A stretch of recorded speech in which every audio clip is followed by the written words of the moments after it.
നമ്മൾ നമ്മുടെ channel resume ചെയ്യുന്നതിൻ്റെ ഭാഗമായിട്ട് ബാങ്ക് നിഫ്റ്റിയുടെ അനാലിസിസുമായിട്ടിരിക്കുകയാണ്. അപ്പോൾ ബാങ്ക് നിഫ്റ്റി ഇപ്പോൾ ട്രേഡ് ചെയ്തുകൊണ്ടിരിക്കുന്നത് മൈനർ റിവേഴ്സൽ ഏരിയയിലാണ്. അപ്പോൾ മൈനർ റിവേഴ്സൽ പോയിന്റ് എന്ന് പറയുന്നത് 58,185 ലെവലാണ്. അപ്പോൾ ആ ലെവലിന് താഴെയാണ് ബാങ്ക് നിഫ്റ്റി ട്രേഡ് ചെയ്യുന്നത്. അപ്പോൾ ആ ലെവലിൻ്റെ സ്റ്റോപ്പ് ലോസ് റേഞ്ച് എന്ന് പറയുന്നത് 58,400 റേഞ്ചാണ് വരുന്നത്. അപ്പോൾ ഓൾറെഡി ബാങ്ക് നിഫ്റ്റി ഇപ്പോൾ മൈനർ റിവേഴ്സൽ ഏരിയയ്ക്കുള്ള എല്ലാ സാന്നിധ്യവും തന്നിട്ടുണ്ട്. ഒരു 30 മിനിറ്റിൻ്റെ അനലൈസിങ് എടുക്കുകയാണെങ്കിൽ ബംപ് ആൻഡ് റൺ പാറ്റേൺ നമ്മൾ വെച്ച് അനലൈസ് ചെയ്യുകയാണെങ്കിൽ നമുക്കത് കാണാവുന്നതാണ്. അതുപോലെ തന്നെ അടുത്ത റിവേഴ്സൽ ഏരിയ 58,650 ഏരിയയാണ്. അപ്പോൾ ഈ റേഞ്ച് ഒരു മേജർ റിവേഴ്സൽ ഏരിയ ആയിട്ട് നമുക്ക് ട്രീറ്റ് ചെയ്യാം.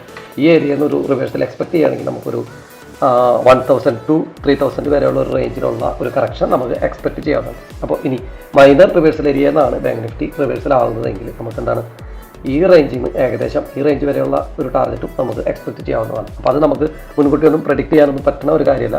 മൈനർ റിവേഴ്സൽ ഏരിയ റിവേഴ്സലായി എന്ന് അറിയണമെന്നുണ്ടെങ്കിൽ നമ്മൾ എന്ത് ചെയ്യുക, ടൈം ഫ്രെയിം മാറ്റി ക്യാൻഡിലുകളൊക്കെ വ്യക്തമായിട്ട് നമ്മൾ അനലൈസ് ചെയ്താൽ നമുക്ക് ഈ സംഭവങ്ങളൊക്കെ പറ്റും. അപ്പോൾ നമ്മൾ ഇതിൻ്റെ ഡീറ്റെയിൽ വീഡിയോ ആയിട്ട് അടുത്ത ദിവസങ്ങളിലൊക്കെ വരും. അപ്പോൾ നമ്മുടെ ചാനൽ മറക്കാണ്ട് എന്ത് ചെയ്യുക, സബ്സ്ക്രൈബ് ചെയ്യുക, ബെല്ലൈക്കണോ എന്തെങ്കിലുമൊക്കെ നോട്ടിഫിക്കേഷൻ ഉണ്ടെങ്കിൽ അതൊക്കെ എന്ത് ചെയ്യുക ക്ലിക്ക് ചെയ്ത് വെച്ചേക്കാം. നമ്മൾ വീണ്ടും വരുന്നതായിരിക്കും.